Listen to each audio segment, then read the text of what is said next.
Orang ini baru saja keluar dari penjara. Baru keluar dari penjara. Dia sangat senang. Bahkan bercanda dengan tahanan baru. Udah bebas. Tapi sedetik kemudian, langsung tersandung, jatuh tertelungkup. Mengapa dia begitu bahagia? Bukan karena dibebaskan dari penjara. Itu karena dia akan menjadi jutawan. Ceritanya seperti ini. 2 tahun yang lalu, Miles dan 2 sahabat mencuri 1 berlian besar. Tapi rekannya akhirnya berubah. Mau sendirian aja. Perkelahian itu tidak sengaja terlihat oleh polisi.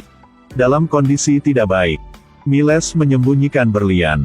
Dia menyembunyikannya di saluran ventilasi gedung yang sedang dibangun. Kemudian Miles ditangkap lagi. Sangat sulit untuk keluar dari penjara. Akhirnya bisa datang dapat diamond. Hal-hal seperti ini. Siapa yang akan sedih? Tetapi memang benar bahwa tidak boleh bersukacita terlalu cepat. Hari itu, Mil ke alamat tempat saya menyembunyikan berlian sebelumnya. Tapi ketika dia sampai di sana, dia langsung bingung. Tempat di mana menyembunyikan berlian sebelumnya sekarang menjadi kantor polisi. Tuhan sedang mempermainkanku. Miles marah dan tidak tahu harus berbuat apa. Tapi berliannya masih ada di dalam. Bagaimanapun, dia masih harus masuk ke dalam dan mengeluarkannya. Jadi dia berpakaian seperti restoran pizza untuk masuk ke dalam. Langsung ke lantai 3. Tapi penjaga itu menghentikannya. Mengatakan bahwa hanya 2 jenis yang diizinkan masuk ke sini. Salah satunya adalah yang memakai borgol. 2 orang dengan lencana polisi. Orang seperti apakah kamu? Ini membuat Miles menegang. Buang-buang waktu untuk make up berubah wajahnya. Dia melihat seorang polisi mencoba menggesek kartunya untuk masuk. Jadi segera memberinya beberapa pizza ke orang itu. Kemudian diam-diam mencuri kartu aksesnya. Kemudian Miles menemukan seorang paman yang berspesialisasi dalam membuat palsu. Tolong bantu saya menyamar sebagai petugas polisi.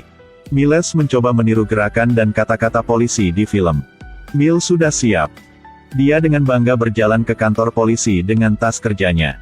Tapi baru buka pintu lift, bertemu sekelompok polisi lagi. Miles sedikit gemetar sekarang. Tapi Miles berusaha tenang. Akhirnya melewati gerbang ini. Langsung menuju ke lantai 3. Dia bergegas langsung ke saluran ventilasi di kamar mandi. Tapi kemudian sesuatu terjadi. Seorang penjahat melarikan diri, berlari ke dalam. Miles mengira polisi akan datang untuk menangkapnya. Dia menendang pintu dengan keras. Kemudian cepat kendalikan penjahatnya. Baru dengar polisi datang. Bos besar melihat Miles sangat aneh, jadi dia bertanya. Kamu siapa?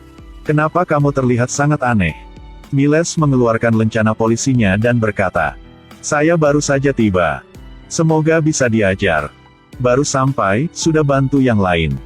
Bos besar sangat menyukai Miles, jadi dia mengirimnya 1 misi. Dan bawa pasangan bersamamu.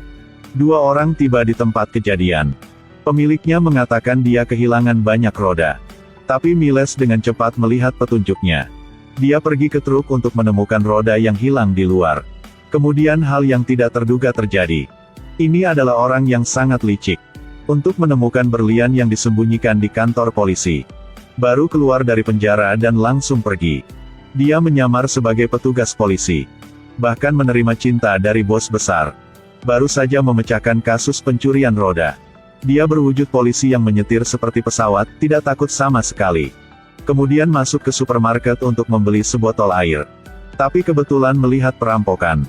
Pikiran Mil pertama tidak peduli tentang ini. Tapi sial. Rekannya keluar dari mobil untuk campur tangan. Pada titik ini, Miles harus mengambil tindakan. Dia menodongkan pistol ke kepala perampok.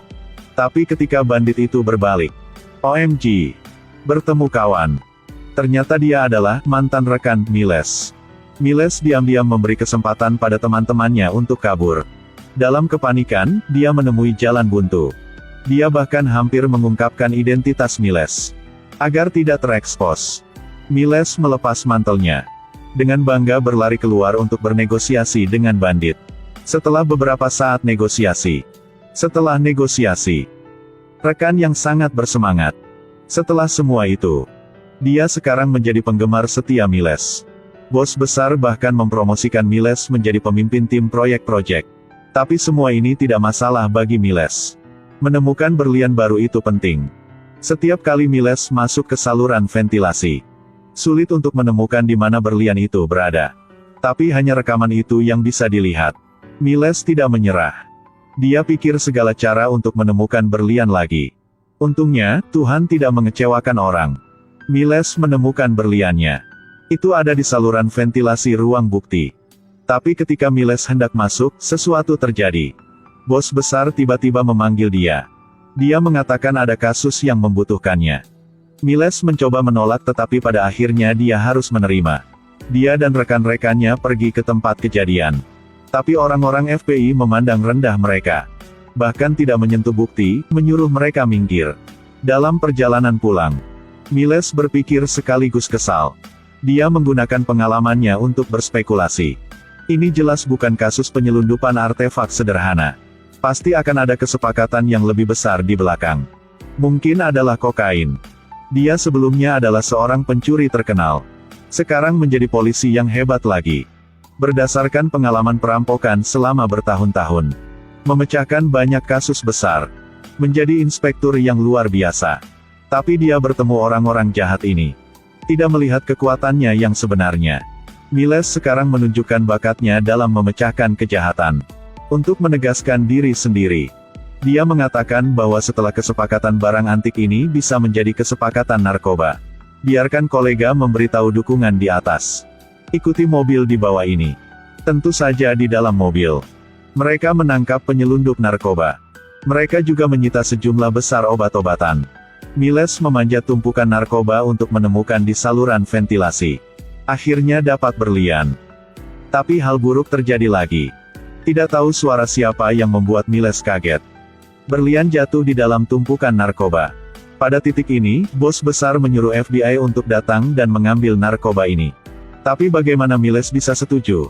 Jadi dia membuat rencana. Gunakan obat ini untuk memancing pemimpin keluar. FBI mendengarnya. Melihat bahwa ide Miles sangat bagus, langsung setuju. Bahkan biarkan dia yang bertanggung jawab atas kasus ini. Tentu saja Miles setuju. Dia membawa Sandra ke lokasi pengiriman. Mobil baru saja berhenti. Miles dengan cepat masuk ke bagasi. Sulit mendapatkan berlian.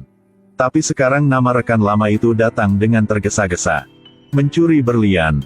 Saat mereka berdebat. Kemudian mobil diangkat. Kemudian dibawa ke depan sekelompok. Ternyata pria dengan kepala dan anggota. Melihat beberapa orang asing.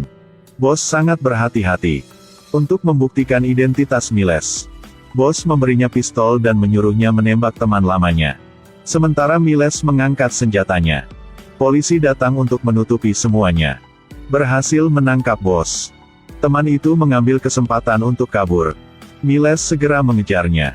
Keluarkan bom asap di dalam mobil. Berhasil menembak pintu mobil teman. Setelah beberapa saat, asap menutupi mobil, mengaburkan pandangan. Sekarang Miles berakselerasi di atas. Kemudian dengan cepat tekan rem. Mobil teman terbalik. Teman juga diberi makan peluru oleh Miles. Saat ini, rekan itu mengetahui identitas dan tujuan Miles. Tapi tahanan ada di depan. Tapi dia tidak bisa menangkap. Karena baru saja mengejar teman. Miles telah melintasi perbatasan negara lain. Mereka tidak punya hak untuk menangkap Miles. Begitu seterusnya. Miles mengambil berlian. Sejak saat itu, dia menjalani kehidupan yang kaya. Inilah akhir dari film. Jika Anda melihat film yang bagus, jangan lupa klik suka dan bagikan untuk mendukung kami. Sampai jumpa di film-film selanjutnya.